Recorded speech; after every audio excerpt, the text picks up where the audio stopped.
Amy, let me tell you about a magical place that is so exactly designed to be enclosed space, year-round fun for the whole family that I bet you already know what I'm going to say before I even say the name. Let's say it together on 3. 1, 2, 3.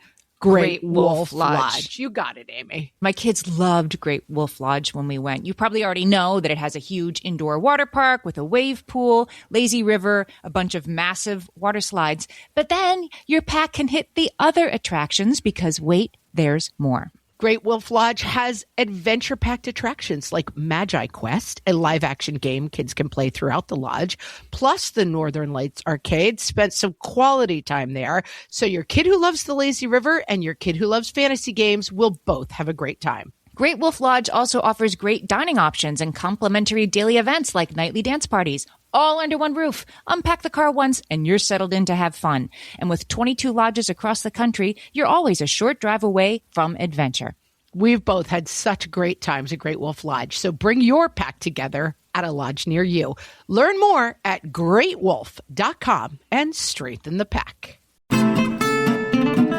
That's rude. It's not nice. It's not bullying. What fresh hell? Laughing in the face of motherhood. Nobody sees their role in bullying correctly. With Margaret Aples and Amy Wilson. Oh, isn't it interesting to find out how the worm turns? A podcast that solves today's parenting dilemmas so you don't have to. You hone yourself and smooth every edge to fit in exactly that shape. Hello, everyone, and welcome to What Fresh Hell, Laughing in the Face of Motherhood. This is Margaret. And this is Amy, and this week we're talking about bullies. Oh, bullies. Bullying, being bullied. A couple weeks ago, we talked about when kids have trouble making friends, and kind of came from the point of view of when your kid is maybe doing something wrong, not being their own best advocate in the friend-making space and how to help them with that.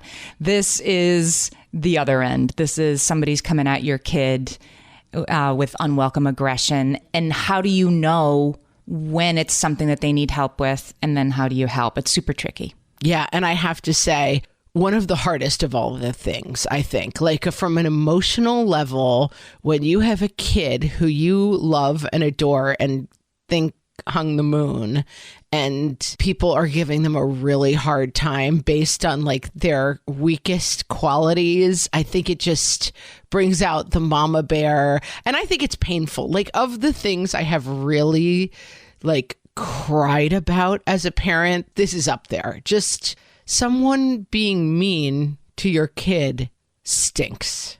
Judith Warner wrote a book called And Then They Stopped Talking to Me. It came out about 5 years ago.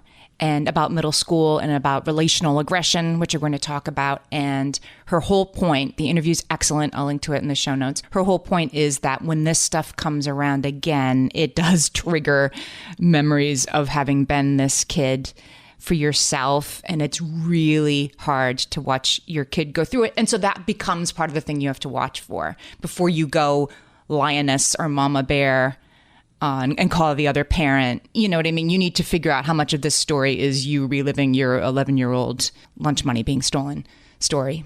Oh, a lot of it. And I had a couple of years of bad bullying. I will say I have also been the participant in bullying at some points in my life. And then I have a sister who had a bullying situation that was bad enough that she had to change schools at one point. So like, and I remember it's one of those like seared, vivid childhood memories that is like the feeling the helpless and upset feeling I had about it as a child on behalf of my sister is just very vivid for me. It stinks. It's so hard. I lost a year of high school to being bullied and, not wanting to go to school and stomach aches every day and nobody's talking to me. And I definitely globalized it. A couple of girls were being mean to me and stopped speaking to me, and started shunning me. And I went to a big public high school, and I think most kids were dimly aware this was occurring or not aware this was occurring. But to me, it was the top story in the news. Everybody knows not to talk to me. And I think some kids were like, I better not talk to her because there's some beef and I'm not getting on the wrong side of that. So I'm just going to ignore her also. Right. Whatever's going on with her, she's kryptonite. Stay away. Right. Stay away from the kryptonite. But then there were other kids who were like, I'm late for math class. Like they were not, they were not clued into this. But to me, it was like, Game of Thrones, like the shame walk every day at school. That's what's happening. Everybody knows that nobody's supposed to talk to me.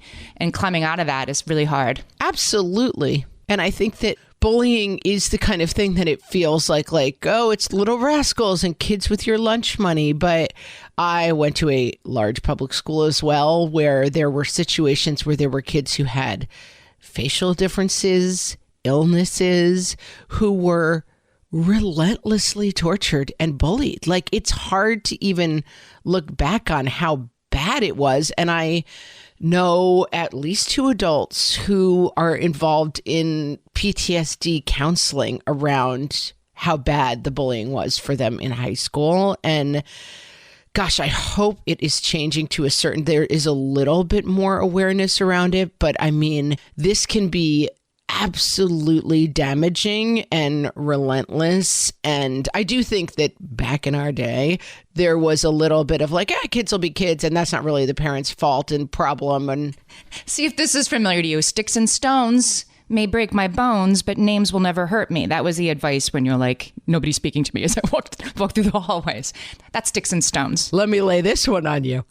I'm rubber and you're glue. Whatever you say bounces off of me and sticks to you. Remarkably ineffective. No, doesn't work. Not actually the answer to bullying, as it turns out. The other thing I will say about bullying is that this is really just occurring to me as we talk about it, but this has been a construct that's been useful to me in other ways on the podcast.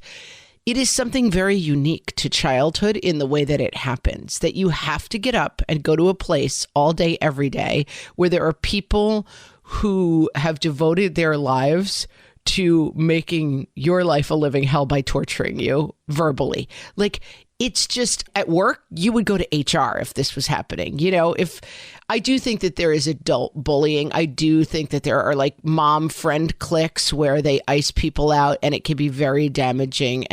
But the completely sealed environment of a school where you're walking in to spend 8 hours against your will with a group of people, I think is a unique to childhood situation. So here's an interesting statistic. Charisse Nixon, she's a psychologist. She researches bullying as part of her work with adolescents. 7% of kids that she, has studied in her research report experiencing physical aggression on a daily or weekly basis, like give me your lunch money kind of bullying, right? Being pushed into lockers kind of bullying. But 50% of kids in grades 5 through 12 have experienced relational aggression at least monthly. And relational aggression, it's interesting, as you and I are talking about bullying and what's so hard, and my experience and your sister's experience, it's relational aggression. It's not being punched in the face. It's being shunned. It's being, being told that you're ugly, that kind of thing. That relational aggression is really, really common and harder to detect from the outside, I think, for teachers and coaches and things to see that it's happening. Yeah, and it feels like it isn't, the relational aggression is an interesting term because it does feel like it is an age of young people coming into a very certain kind of power, right? That it happens in this very way of like, I can't control much, but the 6 of us can turn our backs whenever Amy walks in the room, and like, it lights you up. It feels good on some level. I was this kid. So like, as you were saying before, I've been on both sides of this, and it took me a long time to come to terms with that I have been the bullied and the bullier. And definitely when I was in middle school and I was like, okay, you guys, we all have to stop talking to this kid because she's holding us back. I definitely thought that I was acting in the best interests of myself socially and the rest of the people, because she was, she was a loser. She was weird, and she always wanted to talk about weird things, and we can't be friends with her anymore because we have to. It seemed essential to me, and her feelings did not enter the picture. And it lasted, I will say on my own defense, it lasted like a week. But even that's not on my own defense. It lasted a week because the other girls came to me and like, this is too mean. We can't do it. And I'm like, okay, fine. We stopped. Mafia Don, Amy Wilson. I didn't have the votes, you know? They were like, we don't have the stomach for this, Wilson. I tried to oust the speaker and I didn't have the votes in the end. So yeah, I was overruled. Yeah. So that's not really in my defense. Wow. And then did anyone turn on you as a result? Oh, isn't it interesting to find out how the worm turns? Yes. Who do you think was one of the, chief architects of my junior year disaster? The same girl. Same girl. The one you tried to oust. The one I tried to oust. And It's Game of Thrones out there, people. It's Game of Thrones. It took me decades to be like, oh, I did it to her first. I didn't realize it until I was definitely 30. As they say, if you're going to shoot for the queen, you better kill the queen. Because if you leave her wounded, you left her wounded and she came back. She was not the queen in 7th grade. And then all of a sudden, in 11th, 12th grade, she was on the homecoming court. That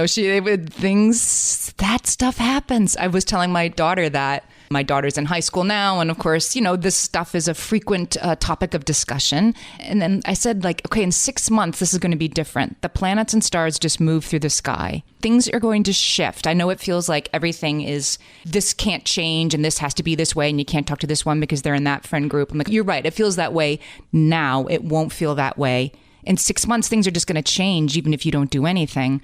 But I understand that right now it feels immutable and impossible. Yeah, I think that's right. And I think we've told stories on the podcast before about being bullied. And I remember people kind of reaching out to us because now in this world, we're coming from the point of view of we have a podcast and we're the people talking into the mics and we seem like we have a lot of answers or have it together in some way.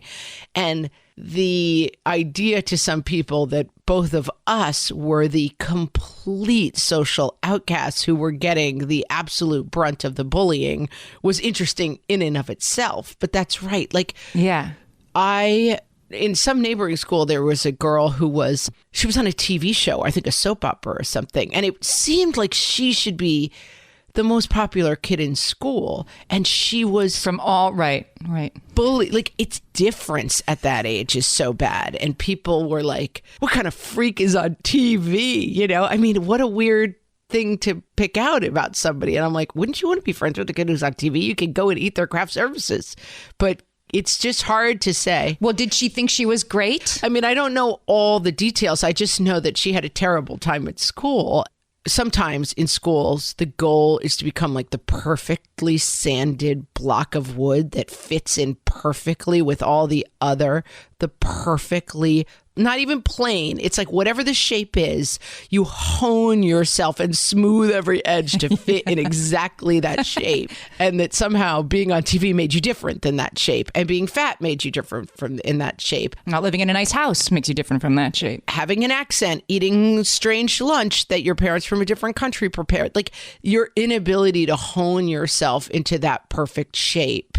And also, I think, in a more complicated way, as a mom of kids who have some differences that are personality differences, your obsession with the biomes of the world that you want to talk about 20 hours a day, or your extremely adorable, passionate interest in the planet Mars, or whatever the difference might be.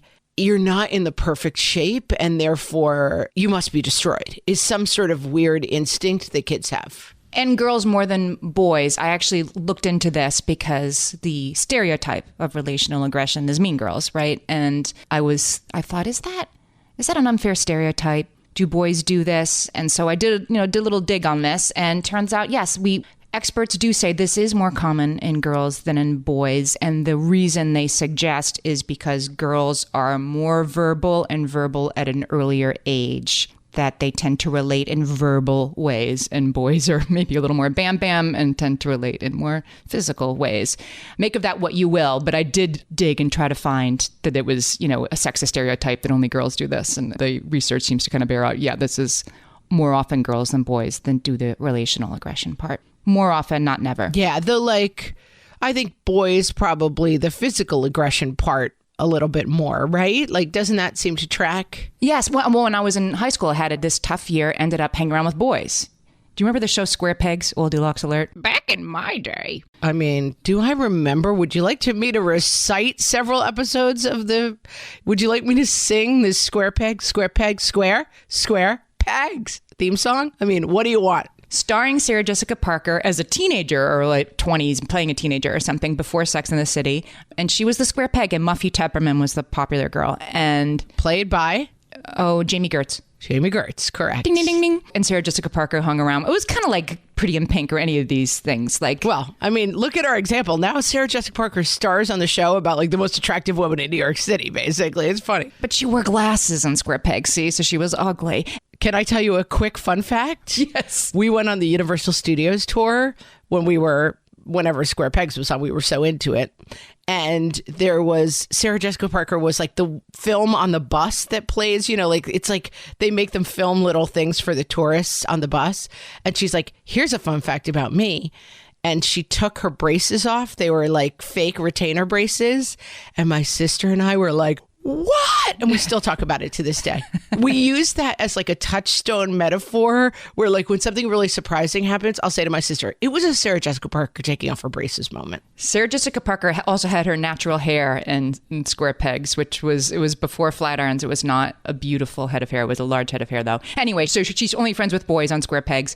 And that's how I was. And I remember my friend who was a boy who wanted me around sometimes. And sometimes he wanted to like go hit on girls. So I was not, it's not always the right sidekick for him. But he always felt like, just go punch X in the face. Just go walk up to her and just punch her in the stomach. And that will bring an end to this. And I look back on this jailhouse style. And of course I couldn't do it and I didn't do it. And I look back and I wonder if my friend Neil might have had a point.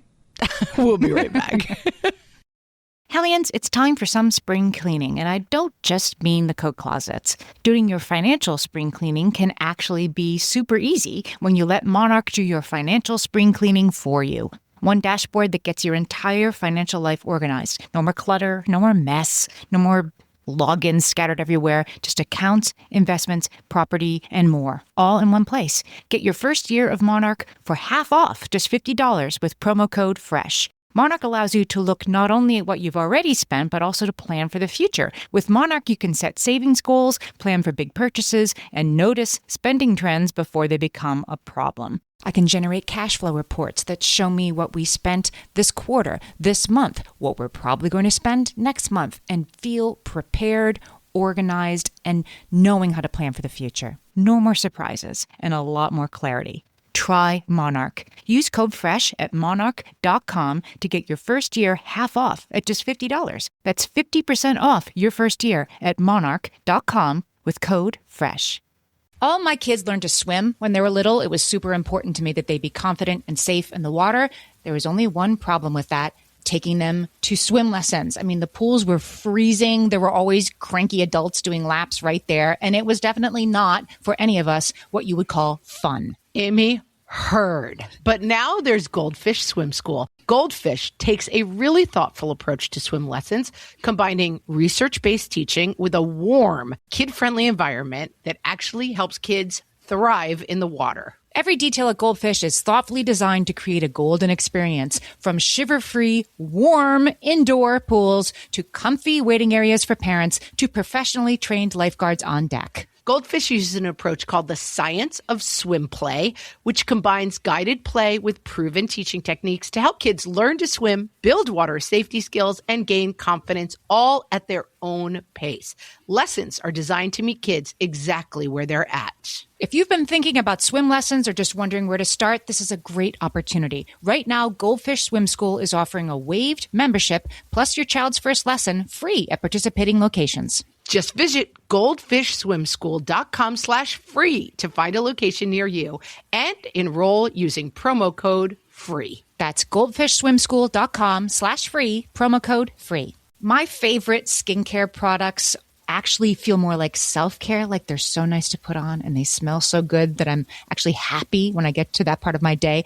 And I swear that is how I feel about Osea's anti-aging body balm. Amy, you are usually the lotions and potions queen on this podcast, but I have to say, hard agree. Osea's anti-aging body balm is a liquid silk body balm that combines the lasting hydration of a lotion with the firming power of a serum, leaving skin smoother and firmer. This body balm is clinically tested and designed to deliver visible results you can see and feel. So we've gotten to use this product for a couple of months now, and I swear I have really noticed firmer and smoother skin, like on the back of my hands. It's like getting a mini spa treatment from head to toe. Get a spring-worthy glow with clean, clinically tested skincare from Osea. And right now, we have a special discount just for our listeners. Get 10% off your first order site-wide with code FRESH at OseaMalibu.com. That's 10% off your first order with code FRESH at OSEAMalibu.com. Okay, so usually in part one, we were fired up about bullies, but usually in part one, we try to define the problem. So I think we should take a second to define what bullying is, because I think especially with bullying, I do find myself on occasion saying to my children, that's not bullying. Because they're like, oh, I got bullied today. Someone said they didn't like my dress. I'm like, okay, wait a minute. That's not bullying. So let's define what bullying is. This is Signe Whitson. I'll put the link to her in the show notes. This is what she does. She's a national speaker on bullying. She talks about it all the time. And she has this excellent sort of framework, I think excellent, of breaking down, is it rude, is it mean, or is it bullying? Because I think not only do kids rush to that, but parents rush to that too. Like my kid was bullied. So something that's rude. This was a very useful example she gave. If something's rude, it's spontaneous, it's thoughtless, it's maybe poor manners, but it's not actually intended to, ruin somebody's life. The example she gives is somebody comes into her and says, my daughter was bullied. And she says, what happened? And they're like, she was getting off the bus and this boy threw a handful of leaves at her like in the fall. Threw leaves at her. Can you imagine?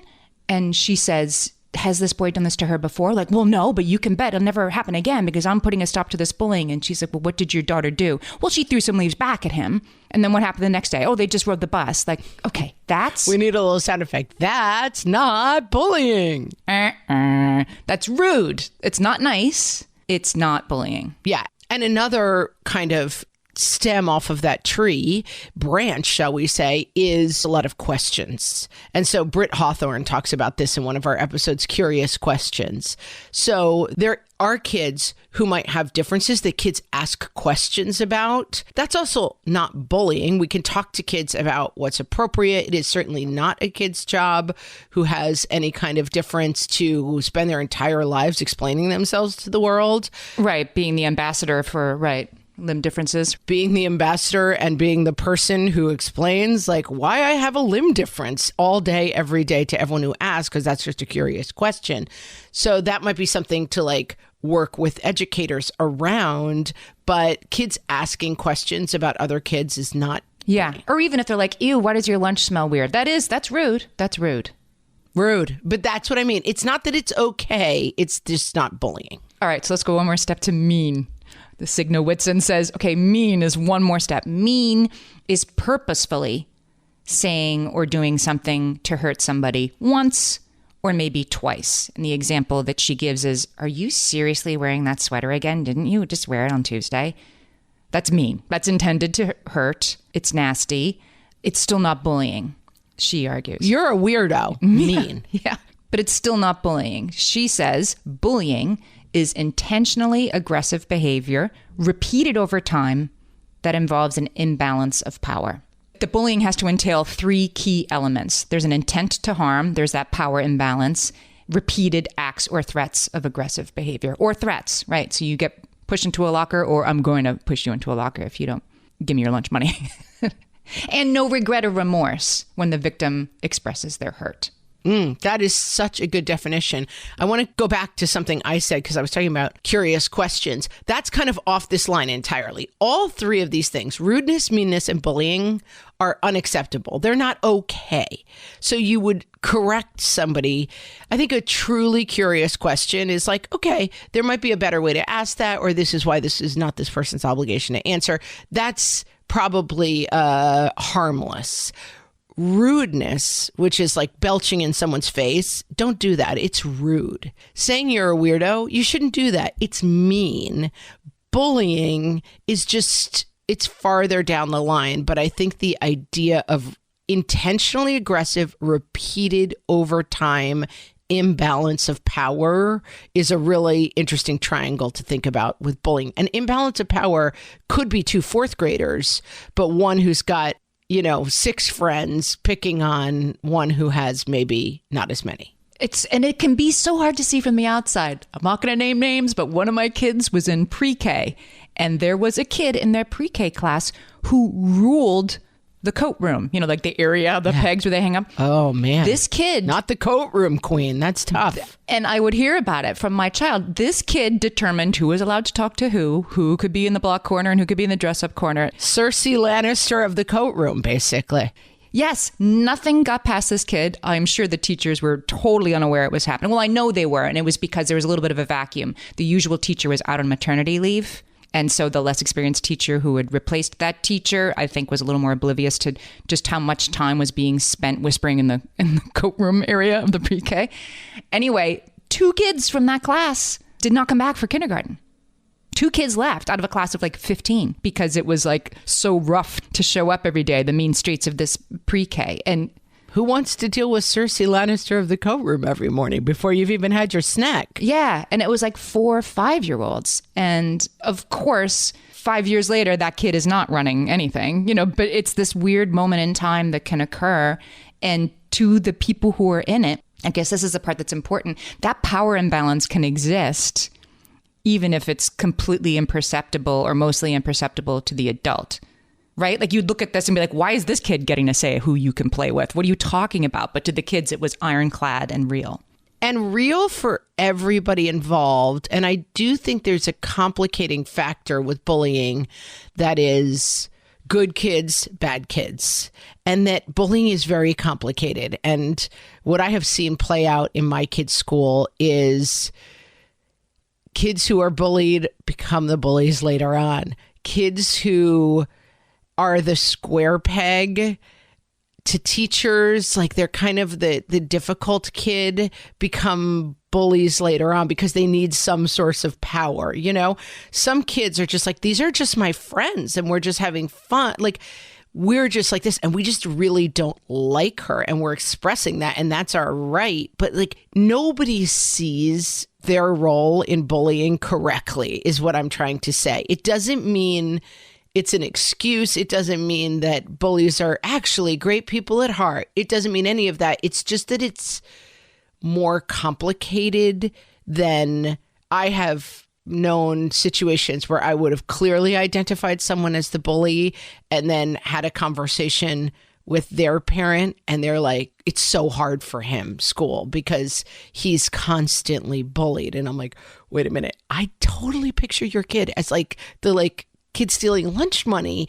And I think that the constellation of bullying is very hard. And I know people who are school administrators, and I think it is very, very challenging. Everybody sees it very much from their own point of view. So let's talk about helping kids who are being bullied. Let's do that.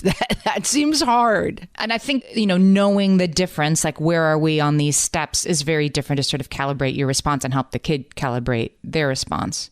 Yeah, I have a kid who, as a younger person, had a little, you can print them out online now. And the question was, how big is this problem? And it would be like, it's a huge problem, like someone, something terrible has happened, or like you've lost something precious, and calibrating the problem of bullying. And it was a visual thing to help kind of be like, how big is this problem really? I think calibrating bullying is the first step.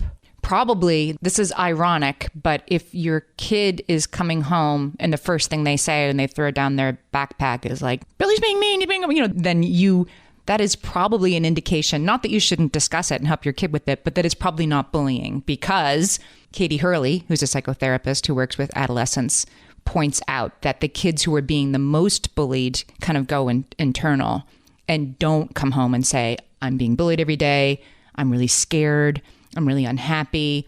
I know I didn't. I brought it up once in a while to my parents, and then my parents didn't really know what to do, right? It is hard to know what to do with these situations. And I stopped talking about it, which didn't mean it wasn't in the forefront of my mind 24/7. But what was the point of talking about it? And so there might be cases where your kid is being bullied, and you're going to have to clue into that for reasons besides them coming home and telling you. Yeah. And man, there's some projection that goes on here too, because I think that often we have certain kids who we worry about with this. Like, oh no, they're so, different and they're so expressive, or they're, on the spectrum and they have some strange behaviors and I know they're going to get bullied. And that we miss sometimes like our kid who is a go along, get along kid and maybe doing well in school and a strong student who it's like, oh, Sally can handle anything. I don't really worry about her. Like if you're seeing that quietness, something might be going on. So Katie Hurley says school refusal, wanting to quit activities, avoiding peer interactions, stomach aches, not being able to sleep, that kind of stuff. You might want to, find out a little more. And then once you get them to open up, let's talk about what not to say. This is Sherry Gordon, is a bullying prevention advocate. Whatever you do, if your kid opens up to you like the kids are being mean to me, you lead with empathy and you don't tell them what they need to be doing differently than what they're doing. What about saying, I'm going to go to the school and kick that kid's butt for you? Is that okay? I think there are times when a parent should get involved, not by kicking the kids, tush themselves. Yeah, but you don't try to figure out what your kid's doing wrong or what your kid's doing differently. This was one that's like, that hit home for me like, okay, right, I get it. That's assuming it's the victim's fault. And it's also assuming that if you then you just tell them you're just going to have other friends, that'll work. Like it's not going to work. The bully's enjoying inflicting this suffering on the kid being bullied. There's nothing they can say or do that's going to make it magically turn around or go away. They're delighting in their misfortune. So it's definitely not your kid's fault. Yeah, and it can't be fixed. I remember my sister was being bullied in an age where there was like practically a uniform. It was like a Benetton shirt that literally everybody had. And I remember my mom was very like, we don't need labels. That's silly. And I was like, please just buy her the shirt. Just buy her the shirt. And the reality is it was too late. Like if she had then showed up in the shirt, it would have been 10 times worse for her, Proof that she was a loser. Right. Oh, what a loser that you now bought the shirt to try to be friendly with us. And I remember totally seared in my brain a dad getting on the bus when I was in elementary school and yelling at all the kids on the bus to be nicer to his kid, who was an odd kid with some differences, who was being, I'm sure, viciously bullied back in the day. And let me tell you, it did not make that kid's life better. It made it a ton worse. And oh my God, this poor dad, he was like a tough dad, New Yorkie dad, being like, listen, you little kid, and I remember just being like, oh my God, get off the bus. You're sealing her fate right now, There are times when you do have to get involved, and I actually have a little bit of advice that worked for me on how to know when to get involved and when to hold back. I'm going to hold back, though. I'm not going to tell you what it is yet. After this. Amy, when I'm having a good hair day, it usually makes my whole day better. And that's why on every day, I'm taking Nutrafol. Nutrafol is the #1 dermatologist-recommended hair growth supplement brand, and it's the #1 hair growth supplement brand personally used by dermatologists. Nutrafol's hair growth supplements are peer-reviewed, NSF certified for sport, and clinically tested. Nutrafol offers multiple formulas for men and women, tailored to different life stages and lifestyle factors, so you get support that's actually right for you. Adding Nutrafol to your daily routine is easy. Order online, no prescription needed, with automated deliveries and free shipping to keep you on track. Let your hair be one less thing to worry about. See visibly thicker, stronger, faster-growing hair in 3 to 6 months with Nutrafol. For a limited time, Nutrafol is offering our listeners $10 off your first month subscription and free shipping when you visit Nutrafol.com and enter promo code LAUGHING. That's Nutrafol.com, spelled Nutrafol.com, promo code LAUGHING. You know that thing where you get an amazing pair of shoes at a really great price and want to tell everyone about it? Yeah, so do we. Here at Designer Shoe Warehouse, we'll give you something to brag about, like the latest styles from brands you love, or the trends everyone's obsessing over, or shoes that make you feel like, well, you. So go ahead, show off a little. Find shoes that get you at prices that get your budget. Head to your DSW store or DSW.com today.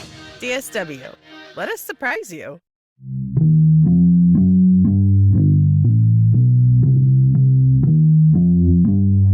What people really think about the number of children you have, from the What Fresh Hell podcast. No kids. When are you two going to have a baby already? Don't wait too long. One kid. When are you two going to have another baby already? Don't wait too long. One boy, one girl. You must be so relieved. One of each. You can stop now. 2 girls. Are you going to try for a boy? 2 boys. You must be so scared that if you try for a girl, you're going to get another boy. 3 kids. Whoa. You've got your hands full there, Mama, huh? 4 kids. I think they must be religious. 5 kids. The minivan is now full. It's time to stop procreating. 6 kids. When does your reality show premiere? This has been What People Really Think About the Number of Children You Have, from the What Fresh Hell podcast.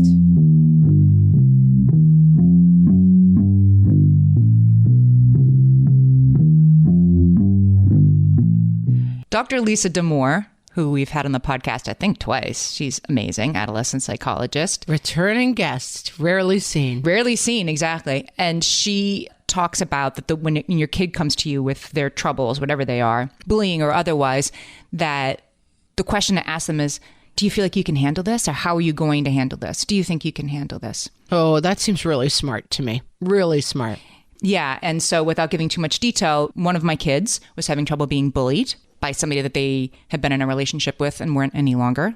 And can you handle this when there was a little bit of online bullying happening, which we didn't even talk about yet, cyberbullying?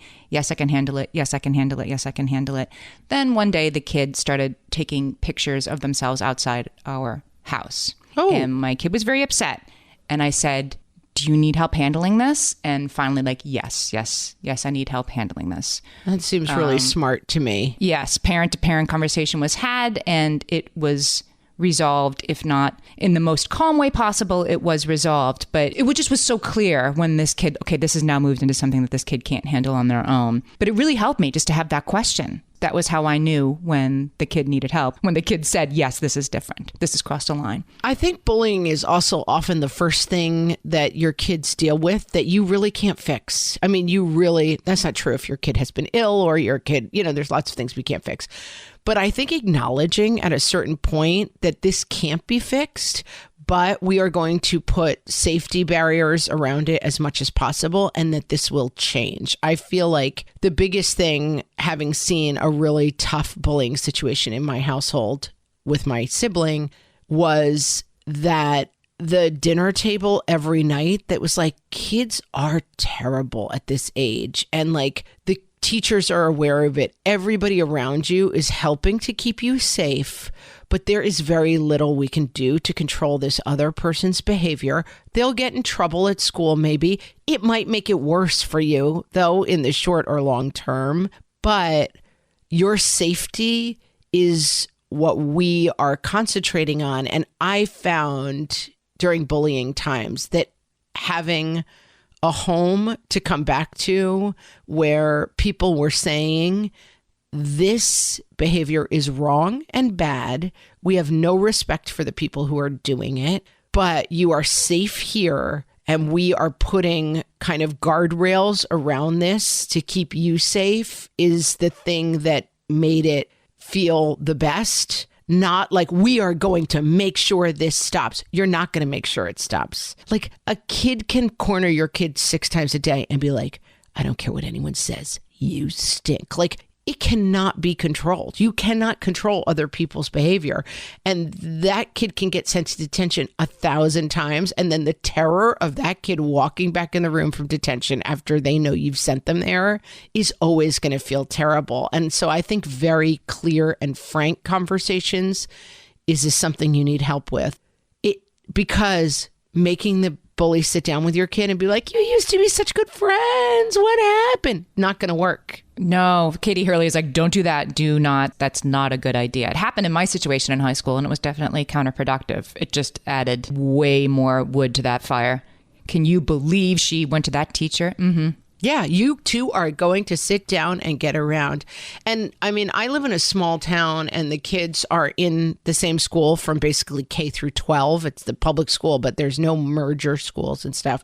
And so it's tough because I know all of the parents of we've been sitting around at birthday parties since the kids were in kindergarten.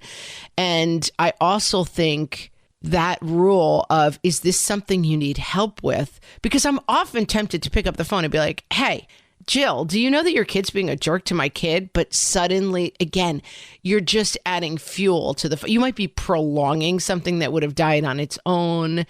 And I think, and I've had kids in this situation, I remember my sister being in this situation, it might be time to remove yourself from this for a couple of days. Just go to school, go to your classes. You don't have to hang out with them after school and be involved in this mess. And I think that for kids who have a lot of trouble handling social interactions, it's not okay to isolate. Like, I'm in my room all the time and I have nothing to do and I'm just, perseverating over how terrible this is. But I have seen kids stop socializing for a couple of months. They're not walking into town after school. They're not hanging out with friends. They're not ready to figure it out for themselves. And so they're taking 2 steps back. Katie Hurley also suggests having a touchstone at school, like helping your kid identify who that is. And not so that then there can be these meetings between them and the bully, but just so they have a place to go. When I was in high school, I had a drama teacher whose office, it was just sort of tacitly understood. And she was the one in the end who was like, we're putting an end to this. I'm bringing those girls in. We're having a conversation right now. It was not a good idea, even though it was very well intentioned. No, right. But I always I could go hang out with her at lunch, after school, before school. I was always welcome in her office. Right, because let me tell you, when the bully gets called in and says, you are being mean to Amy, who is wonderful. What don't you see here? The bully is experiencing that as Amy was put on this earth to make me crazy. And she is terrible. And I need to make other people see that. Like, no one is sitting down and being like, great point. I have been unkind. Not nobody, but most people are not. It's the point for bullies. And that was part of the definition, that it's intended to wound, and being told that it's hurtful is not going to change you. That's why you're doing it. Right. And I think there is a definition in the bully's mind that, like, this person has earned this. This person, if people could see this person truly, they wouldn't think I was being mean. They would understand. It's that kids have very rigid thinking. I think that's why approaching it from like bad person, good person in the situation is damaging. I think it can't be fixed on some fundamental level. And I will say that I think a lot of schools have gotten better at this. Schools often have a counselor. They have an office that's called like friend zone or whatever. There are designated places where kids can go during that time. And I think that helping your kid find that safe place is the solution, not getting the bully to come over and explaining that your kid is really great. If you could talk, sometimes this happens and you're friends with the other parent, like, I can't believe this is happening. But I know, having tried to talk to that other parent, and I know having been that parent who's approached, the quote unquote bully's parent either has no idea what you're talking about or has heard a completely different version of events. Absolutely. Amy's mean, and that's why we can't be friends with her anymore, because Amy's mean. And maybe your kid did do something to, to annoy this kid, and then it just tips over into this other thing. But we can end up being like, I want to throttle this other kid's mother. Why doesn't she stop this? Why doesn't she? I thought we were friends. But the truth is, there's 2 sides to every story, and that other adult is getting a very different story that's maybe not 100% false. Well, exactly. And very tricky. So let's talk about that a little bit when our kids are the bullies, because I think it's important. Well, I think it's probably worth talking with them that relational aggression counts as bullying and it's not okay. And we're not going to purposefully exclude other kids or stop speaking to them or shun them. That's just about the worst thing you can do. And that is bullying. I had a conversation with one of my kids about that recently. Well, that's not bullying. That's just mean. I'm like, I think it's bullying. Because I have, throughout my kids' lives, I loved this structure of rude, mean, bullying. Is it this or is it this? I think this is pretty bad, actually. And my kid didn't think it was. So it was an interesting conversation. Yeah. And again, it is circular, like, well, we were all friends, but this kid has behaviors that are so, like, they always cry during the game. They always take the ball and go home. They always have a tantrum, that I think it's hard. And I worry sometimes. I feel like I'm very oriented towards the, like, you have to be nice to everyone. And I was raised that way. And there are ways in which it has not served me. Like, I have ended up in situations where I am being overly kind to someone who is really being inappropriate with me, because I have an overdeveloped sense of, like, we must show kindness. And it's very, very complicated. I think, like, especially with my daughter, I'll say, I sometimes worry that I'm like, we have to always, like, go out of our way to be kind. And it's like, but maybe not to the boy who's, like, doing something really inappropriate to you. Like, you also have to state your boundaries. Like, that you can't in this situation land on a correct answer. But I do think one of the things that I try to practice that I think is useful is, how do you think that person would feel? Like, put yourself, how do you think that person would feel that this group of 7 of you who have always been friends is now a group of 6? Yes, I understand that that person is frustrating. Also, I will tell you, I've had kids say, listen, the other 4 people really don't want this person invited. And I think it's complicated. Like, does your kid have to stand against 4 on behalf of 1 who does have really annoying behaviors? It's very hard, but I think a constant conversation where you prioritize at least examining, how must that feel? How must that kid feel for a kid who's coming into school and does not speak one word of the language that you all speak? How do you think that feels for them? I think constantly putting that in front of your kids is something that is useful. There's this book called Each Kindness. Saddest book I've ever read. I could not get through it without crying. And it's a picture book. So it's for, I would say, 5 to 8 year olds. And it tells the story of a kid who's new to the school and her clothes aren't clean and she acts kind of weird and nobody plays with her. Nobody's nice to her in this class. Told from the point of view of, like, another kid in the kindergarten class.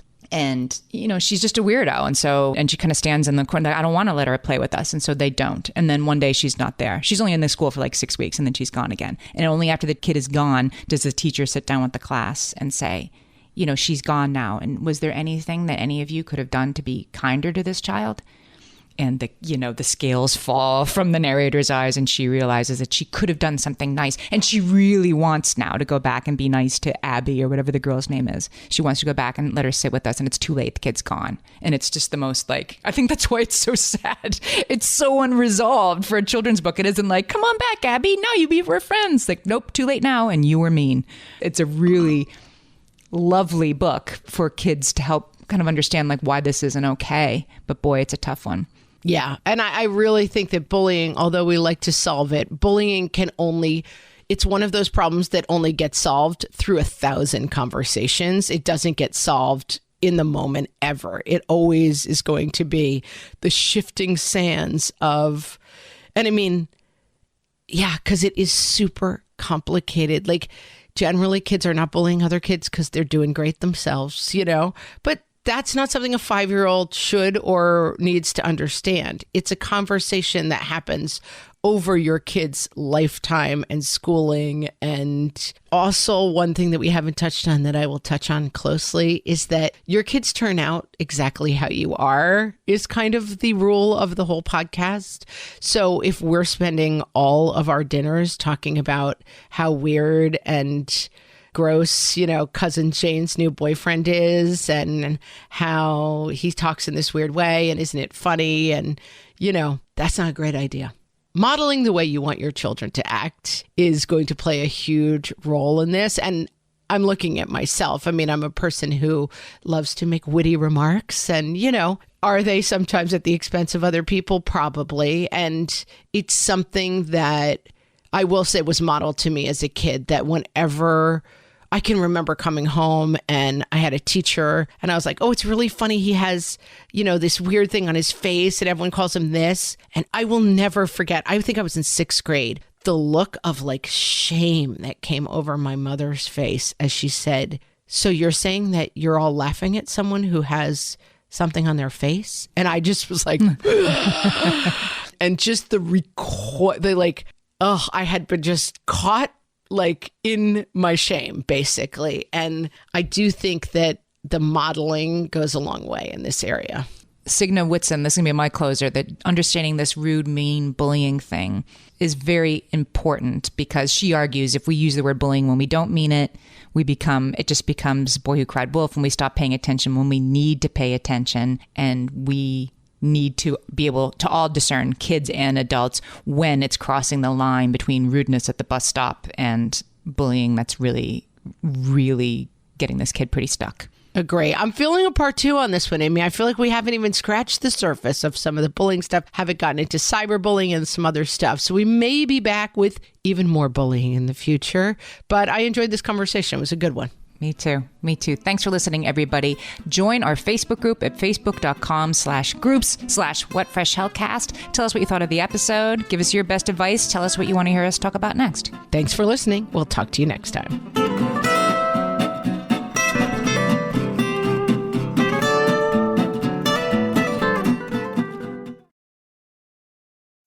You can't reason with the sun. Trust us, we've tried. This summer, it's time to put that angry ball of fire on mute. Columbia's Omni-Shade technology is engineered to protect you from the sun's harsh rays that can burn and damage your skin. The sun is relentless, but so is our gear. Level up your summer at Columbia.com to spend more time outside and less time slathering on aloe lotion. You're welcome. Columbia, engineered for whatever.